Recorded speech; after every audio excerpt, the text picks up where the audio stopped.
Hurricane Isaac has made landfall in the Bayou State. We'll bring you the latest. Plus, America's leading man extends help to Mississippi. Hear his plan of action. And how prepared are you? We'll show you what residents have done to brace for Isaac's worst.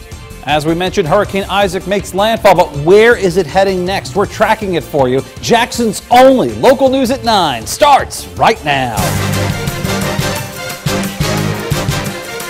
Fox 40 News at 9 starts now. Pleasant Tuesday evening to you, and thanks so much for joining us. I'm Joy Redmond. We're putting our top 9 at 9 aside because all eyes remain glued on Isaac. The tropical storm turned hurricane has now made landfall. What does that mean for us, and what are we in for? Chief Meteorologist Dave Roberts has all the answers. He's been tracking Isaac from the beginning. Dave, where are we with this thing? From Gulfport, Mississippi, our own storm chaser, Vincent Webb, is live on the phone right now. And Vincent, I understand that pretty much everything is quiet down there except for the weather, right?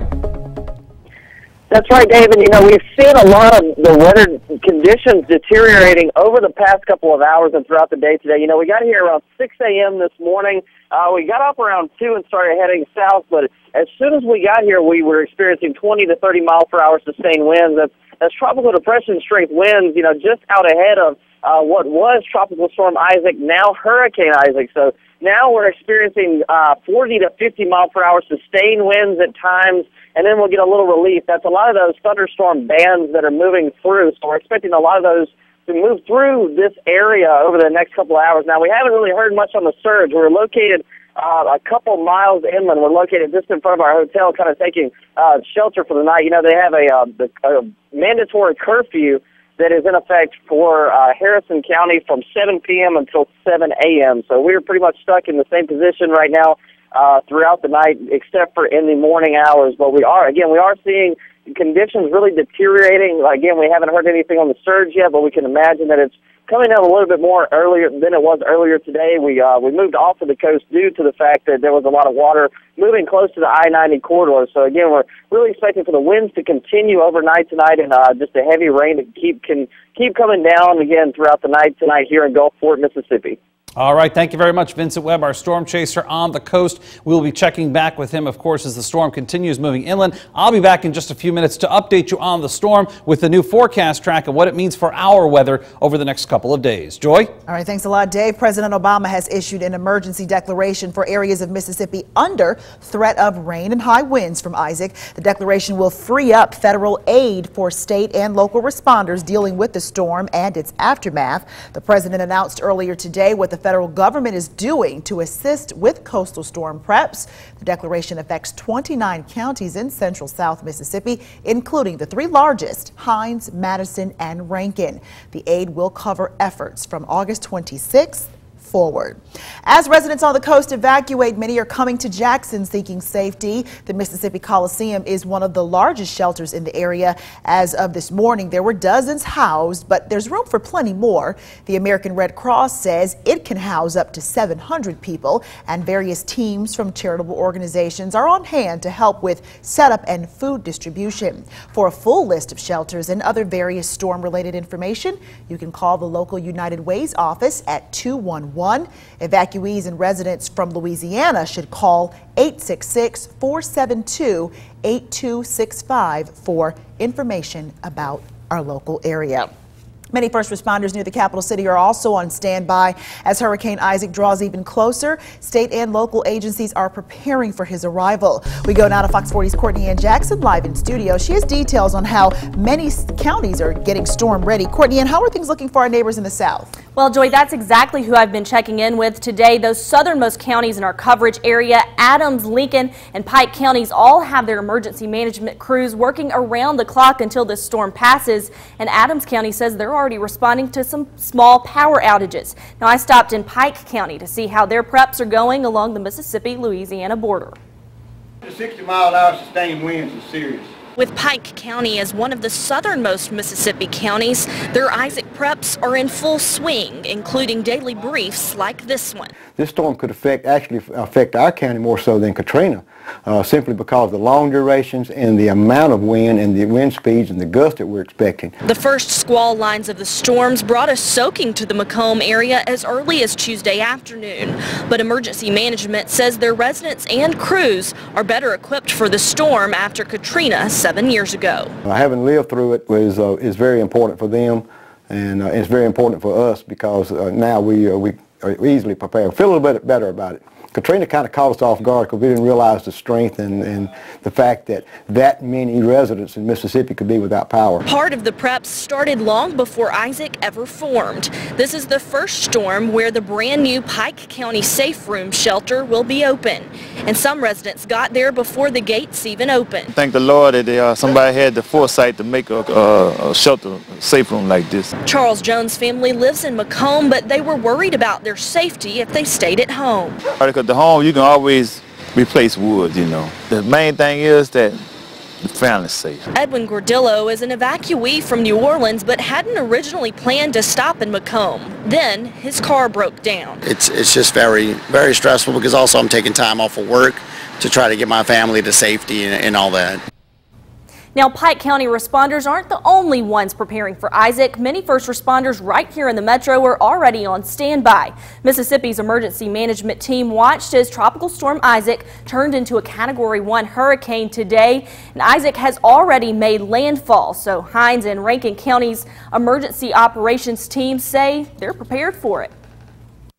We plan on activating the Hinds County EOC tomorrow and having agencies, departments in, just coordinating the response, whatever that may be. We're expecting a lot of rain, winds, probably have some power outages. Now, as we've mentioned, Mississippi's Gulf Coast will feel the direct punch of the storm, but the entire state will be affected. Joy?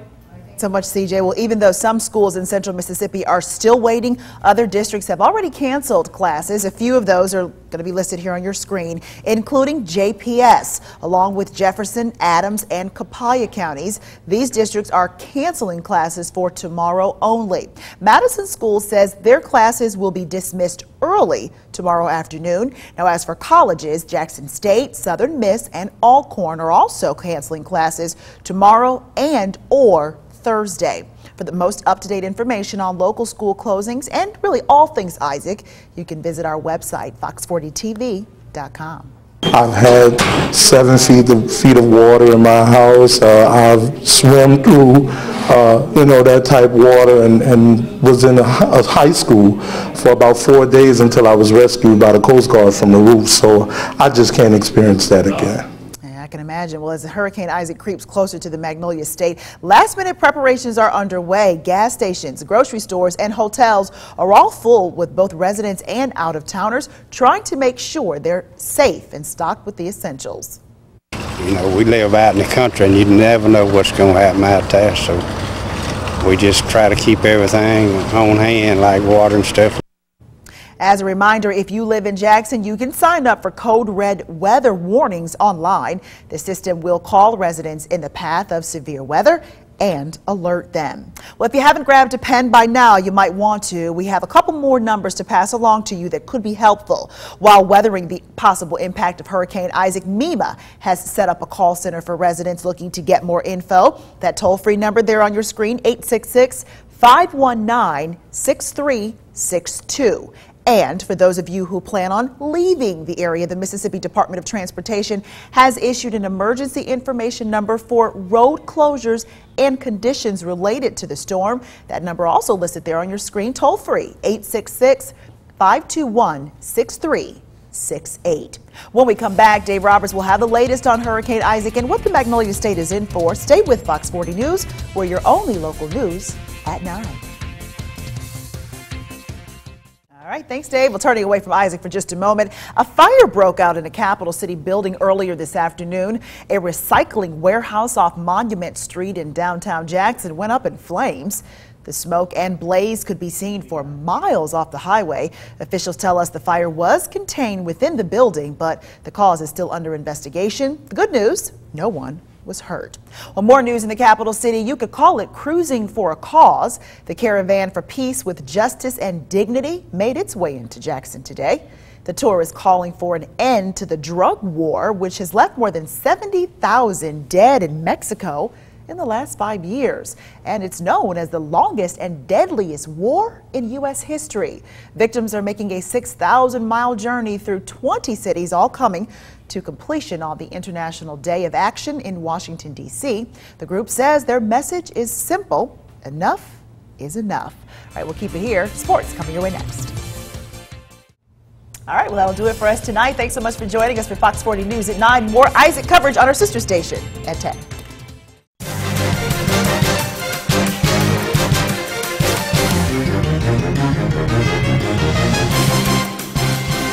A developing story starts off tonight's newscast. The Hinds County Sheriff Department confirms an inmate walked away from their work center today. We are working to get more information about the details of the escape, and we'll bring the latest information as soon as it becomes available. Well, good Thursday evening to you, and thanks so much for joining us. I'm Joy Redmond. New details in the breaking news story we brought you earlier today. A suspect is dead after an officer-involved shooting. The Mississippi Bureau of Investigation has confirmed the shootout in Humphreys County. Officers responded to a call in the Hairston Farm area on Highway 149. There was an exchange of gunfire in the middle of this cornfield. No officers were injured, but the suspect, 58-year-old Ralph Winston, was airlifted to an area hospital where he later died from his injuries. Neighbors believe Winston was being denied access to the wooded area where he was living out his car. They say he had a history of problems. You may hear about him and his dad or something got into it, you know, but I've never heard of him getting into it with anyone else other than his dad. It doesn't really surprise me, but the fact that it went as far as it did surprised me because, like I say, he had done this several times and it had never gone this far. NBI is currently investigating the situation. A teacher is cuffed for what you might call hitting a wrong note. What he's accused of would alarm any parent, but even more disturbing, this isn't the first time an educator has been accused of bad behavior. It was just 2 weeks ago, Richland High School teacher and coach Stacy Walker was arrested and charged with sexual battery. Now, after new allegations, a band director from the same district finds himself behind bars. Fox 40's Courtney Ann Jackson has been covering this story since it began, and she brings us the latest. Just 2 days after parents file a complaint about inappropriate communication, an arrest is made. It was around noon Thursday that Clinton police arrested 31-year-old Benjamin Tuberville at his apartment. Based on the information we were presented by the family of the minor, we had a real clear case for this charge. The charge, contributing to the delinquency of a child. Police say this crime involved a cell phone and an app called Voxer.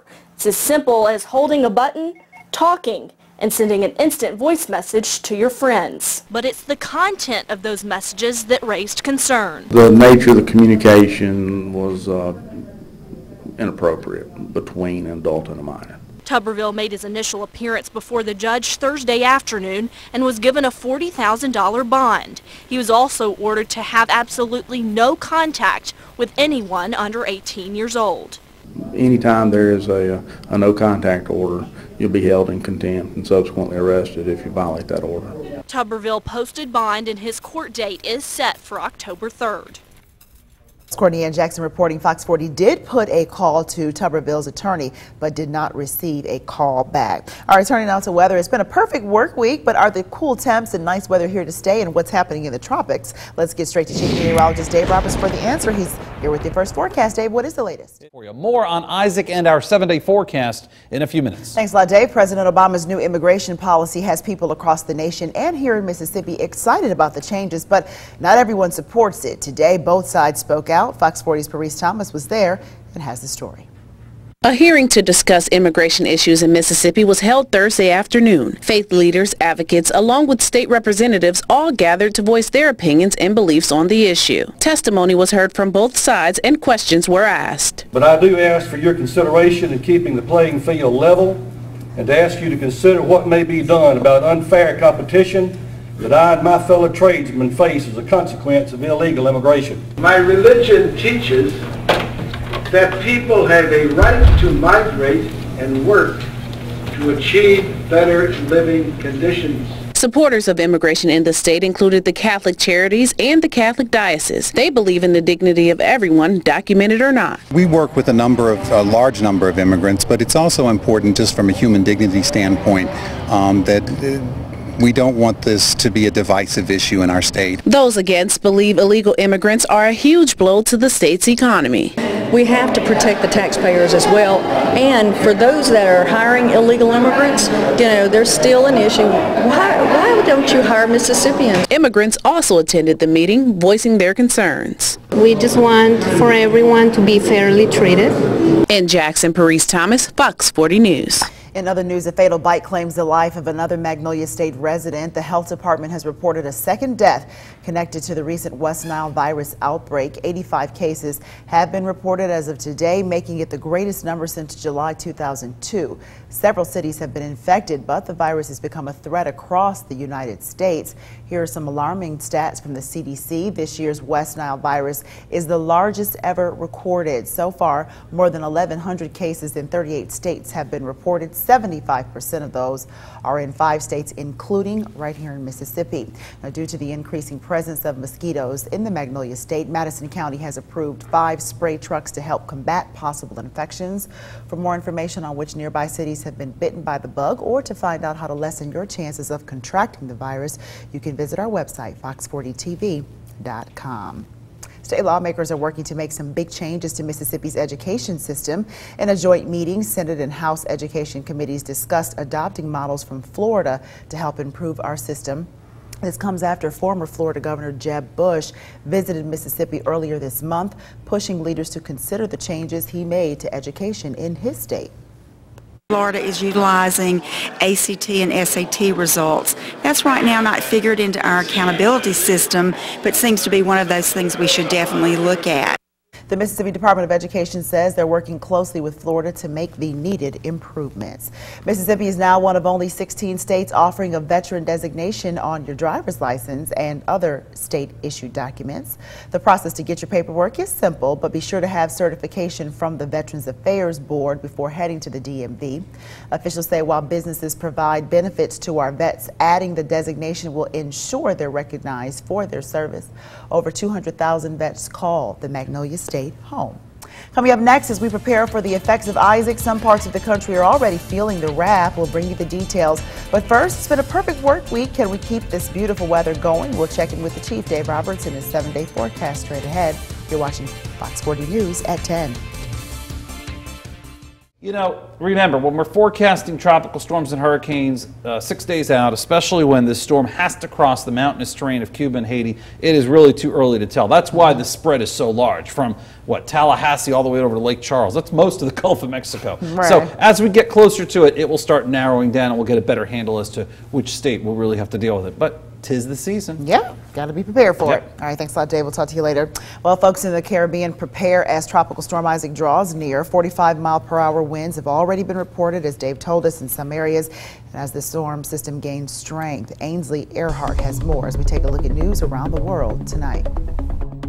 Storm Isaac is set to descend upon the Caribbean. Winds are picking up in St. Croix in the U.S. Virgin Islands as folks in that area are taking precautions. Some boat owners on the island are very worried. But I also took a hotel room here so I can keep an eye on her during this storm. Worst case scenario is that's my blue dinghy. I'll hop in that dinghy and I'll go out and drop the next anchor if I have to. Forecasters predicting torrential rains and strong waves for the Dominican Republic. As a precaution, officials have placed its entire southern coastline on alert. Use of the beach is prohibited across the coast of the country, along with aquatic sports and recreational activities on the beaches. Much of the same in Puerto Rico as boats are being pulled from the water while residents try to protect their houses and stock up on supplies.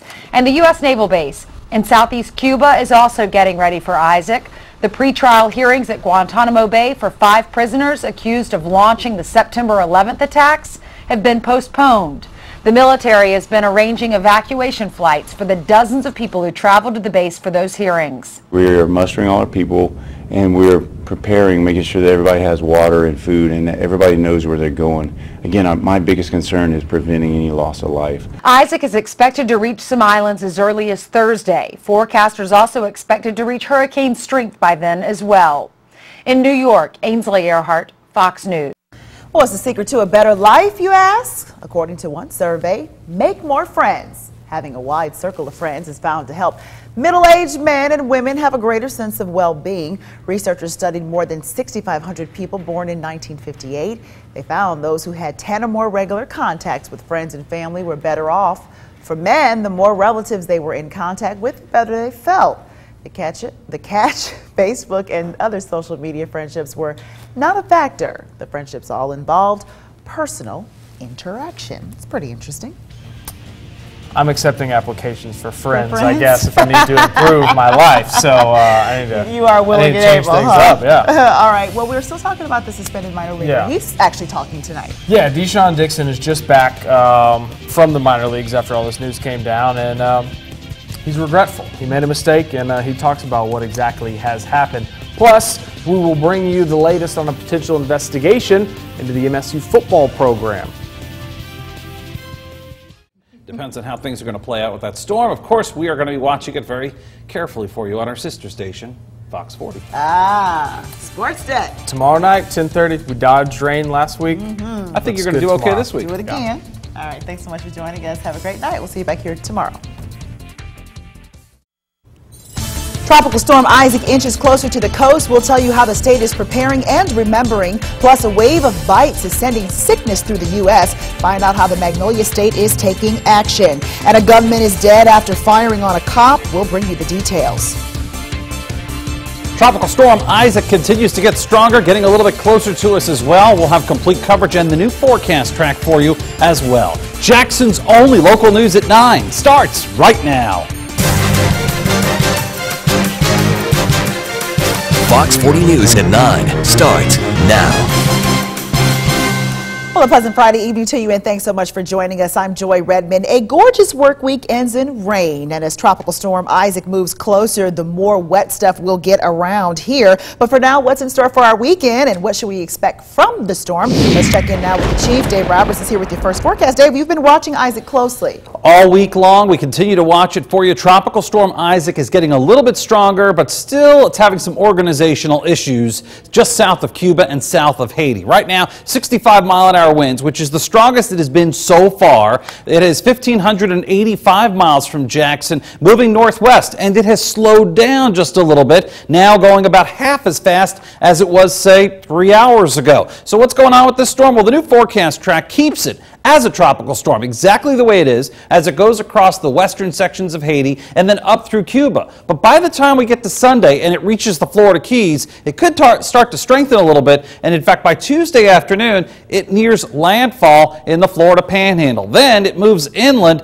and yes, Mississippi is in part of this forecast cone. You can't deny that. We're taking a closer look at some of these forecast models now. You see all these different lines here? These are the different models that are all coming together here and show you what's going on. And Tuesday afternoon, we are looking at the storm, at least the center of all these lines, very close to Fort Walton Beach and Destin. But keep in mind, some of the forecast models take this as far west as Louisiana and, of course, as far east as portions of northeast Florida and Georgia. Some of the models do bring it in across South Mississippi. And, in fact, about half, if not three-quarters of our state included in the forecast cone, meaning that any point in that cone could be impacted directly when it comes to Isaac. So we're going to be talking more about that in the next few minutes. Right now, though, Storm Track 40 pinpoint alert Doppler radar showing you a few showers still going on, one right there just west of Clinton. Otherwise, Jackson, things are quieting down, and a line of showers extended from Belzona to just east of Yazoo City. That seems to be the worst of it. We did have some rain across the metro earlier this evening, some video of that. You could see that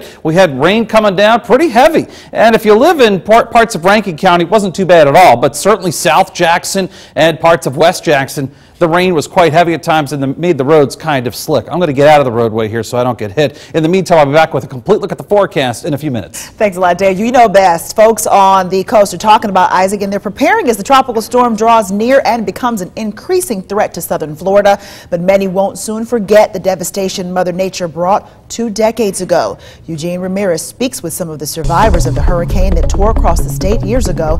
The story starts tonight's Top 9 at 9.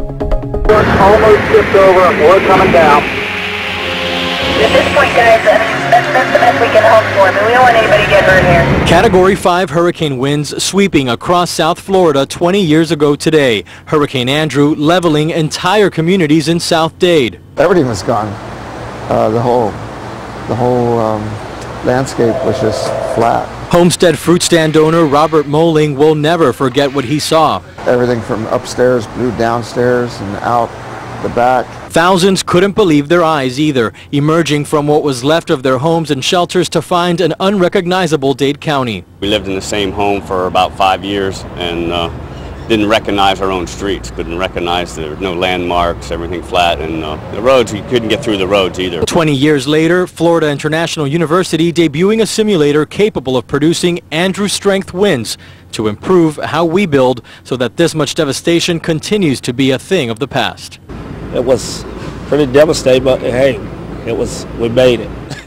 That's what counts the most. Well, an evacuation order for tourists may be issued for the Florida Keys, but for now, no warnings are in effect. As Tropical Storm Isaac swirls and grows stronger in the Caribbean, some areas are already reporting more than 45-mile-per-hour winds. Isaac's unsure path is targeting many coastal states, including Mississippi. With the possible threat of severe weather, state officials aren't wasting any time making preparations. Governor Bryant, along with MEMA officials, addresses the state's safety plan efforts. We are looking at a 124-hour plan. That means 120 hours from landfall up to a 72-hour plan. The plans that we see forward, if we need to push forward supplies and resources in the affected area, we are certainly prepared to do so. Officials say all coastal residents are encouraged to plan ahead in the event of a landfall next week. Well, in other news, these past couple of weeks, there's been a major spike in crime in the capital city. Several shootings and stabbings. 5 people have been killed, including a baby, a teenager, and 3 men. To help fight the crime, Jackson police are stepping up their presence. Effective immediately, JPD will put more feet on the street for your safety. Flying in at number 4, the pesky bugs just won't let up. We've been updating you throughout the month on the constant outbreaks of West Nile virus. 85 cases of the disease and 2 deaths have already been reported in the Magnolia State, causing officials to take action. Fox 40's Courtney Ann Jackson has been covering the story since the outbreak first hit the state. She's live in studio with the details. CJ. Well, Joy, experts are saying that this has already been the most active year since the virus was reported in the state 10 years ago. A second West Nile-related death was reported in Mississippi just yesterday. I talked to some of the survivors today and heard about the long road to recovery so many of them have. Today marks 13 months since Crystal Wally first got sick, but it was weeks before doctors diagnosed it as West Nile virus. You go from being very active, I have a husband and 2 children, busy every day, to pretty much was completely paralyzed. I could move my eyes and I could move my head. Crystal started walking again 3 months ago, but she's still not back to her old self. Support group meetings like this one help to give her a network of people who understand how the disease can change your outlook on life. The first few months after I got home, I didn't want to go outside, terrified. But now that I've gotten to the point that I'm not going to stop living for fear of dying. Everyone in this room is either a West Nile survivor or a family member of one. Dr. Van Craig is one of the most recent survivors, but he didn't have typical symptoms like fever and headache. Instead, he only lost his appetite and was very fatigued. Then, his symptoms got increasingly worse. I think it's just the cavalier attitude of the general public. This isn't going to happen to me. And I tell you, this has been a devastating illness. It really and truly has. That's the way all of these survivors describe West Nile. Even Charlie Gibbs, who had the first reported case in Mississippi back in 2002. I had to retire and when I was 56 because of this. And I'm beginning to play a little golf now. So things are going good. Could be worse.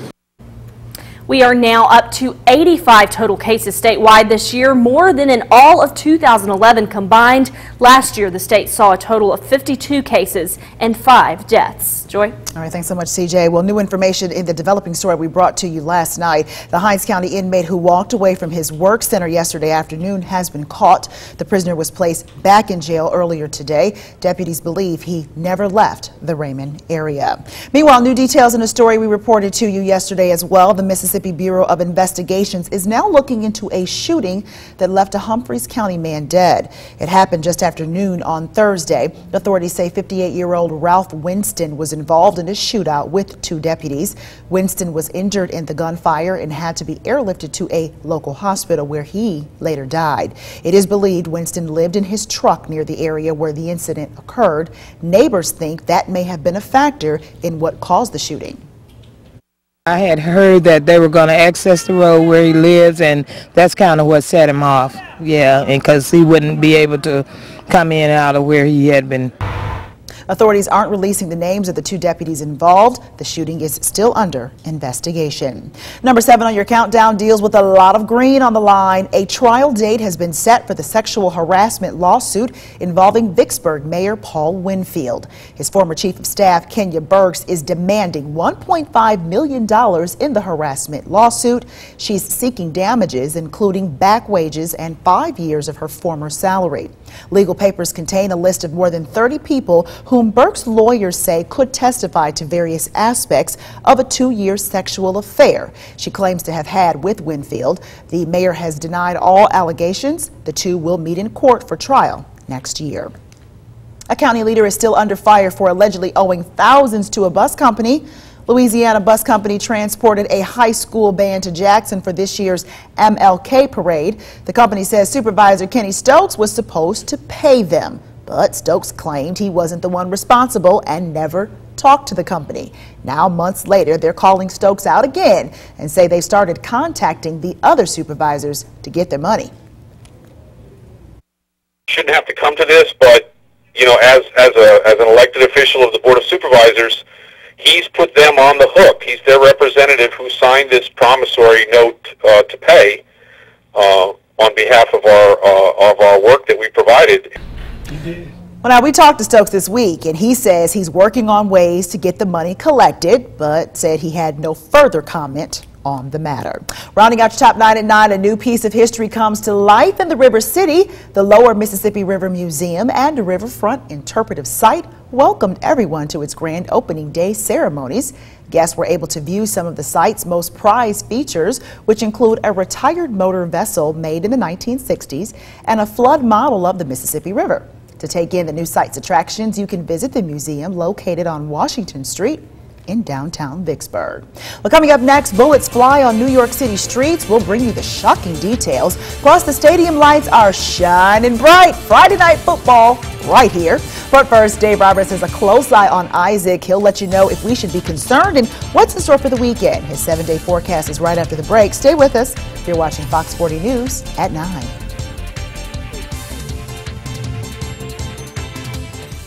Goes on by, and we cannot wait to wave goodbye to Isaac. I don't care where it's going as long as it's just not doesn't come here. That's exactly right. So going to be another high 90 day in this August. Not unusual, right? It's not too crazy. I mean, last year, I don't want to ruin the party. Last year, last day of August, it was over 100 degrees. So. Oh boy. Okay. Yeah. So hopefully we'll just stay on the course. Yeah. Why don't you make sure that happens? I'm going to work on it. Weatherman. Yes, ma'am. All right. We'll talk to you later. All Thanks a lot, Dave. Well, several people shot on the streets of New York, right near the Empire State Building. Police say it all began when a man pulled the trigger on his former co-worker. Joel Waldman has the story as we take a look at news across the nation tonight. During the morning rush hour, chaos on the streets surrounding New York City's iconic Empire State Building after police say a disgruntled employee, Jeffrey Johnson, opened fire, killing his former 41-year-old co-worker at Hazan Imports, a woman's accessories designer. In a dispute with one of the former employees of Hazan in front of the building, Johnson produced the pistol and fired at close range, striking his 41-year-old victim in the head. Police Commissioner Ray Kelly says the alleged shooter took off on foot through Midtown Manhattan.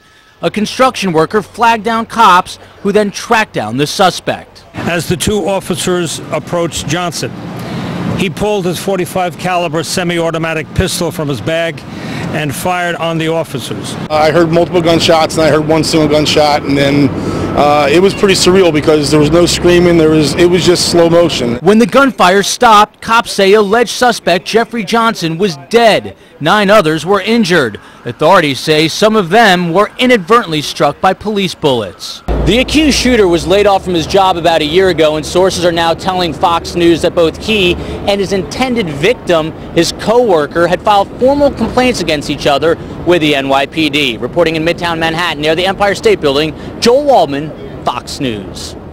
Parents, start giving out the gummies that are good for you. A new study shows taking vitamin D supplements may lower a child's risk of getting bugs like a cold or the flu. Researchers looked at over 250 children who had low blood levels of vitamin D during the winter, but after taking 300 daily units of the supplement, their chances of getting a respiratory infection were cut in half. Even though we've still got a few months before the chilly weather hits, it doesn't hurt to get the kids chomping on those chewables early. Well, cell phones and teenagers sounds like a potentially dangerous combo, but it might not be as bad as you think when it comes to driving. Distracted driving, that is, can be a major hazard for inexperienced drivers, especially when they're using their phones. But not to worry, Mom and Dad, there's an app for that. The Drive Safely app for Apple, Android, and BlackBerry reads texts and emails out loud in real time and allows drivers to respond without touching the phone, eliminating that urge to take their hands off the wheel. Another app called The Key to Safe Driving works with hardware installed in your vehicle to block texts and phone calls entirely. Incoming calls, straight to voicemail. Text messages get an auto reply. That's pretty cool. Travis Raycheck is here with me. I think you're pretty cool, especially during this time of year. Thanks, appreciate that. I was cool tonight when I was drenched. David. Yeah, he looks over. Okay, we'll deal with this guy later. D-Rob, right? Yes, but they still played. Yeah, they still played. Yeah, in the rain, all that. Good games going on. Madison Central and Starkville locked in a good one. We'll get your highlights. Plus the game of the week. Brandon visiting Pearl where the Dogs have their day.